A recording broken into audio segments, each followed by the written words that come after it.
ഇന്നലെ എക്കോ പോയിന്റിൽ പടയപ്പയുടെ വിളയാട്ടമായിരുന്നു. രാവിലെ എത്തി അതിക്രമം കാട്ടി മടങ്ങിയ കാട്ടാന വൈകിട്ട് വീണ്ടും എത്തി. കരിമ്പും പൈനാപ്പിളും കരിക്കും വിൽക്കുന്ന കടകളാണ് പ്രധാനമായും ലക്ഷ്യമിട്ടത്. പൈനാപ്പിൾ സൂക്ഷിച്ചിരുന്ന സമീപത്തെ കോൺക്രീറ്റ് കെട്ടിടത്തിന്റെ ഷട്ടർ തകർത്ത് ആനകത്ത് കയറി.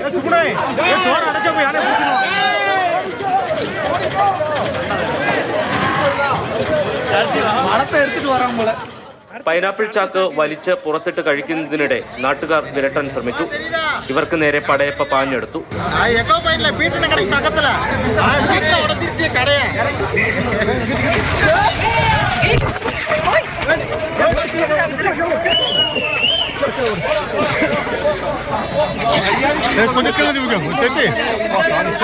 മൂന്നാർ ടോപ്പ് സ്റ്റേഷൻ റോഡിന്റെ മധ്യത്തിൽ പടയപ്പ നിലയുറപ്പിച്ചതോടെ 1.5 മണിക്കൂറോളം ഗതാഗതം തടസ്സപ്പെട്ടു.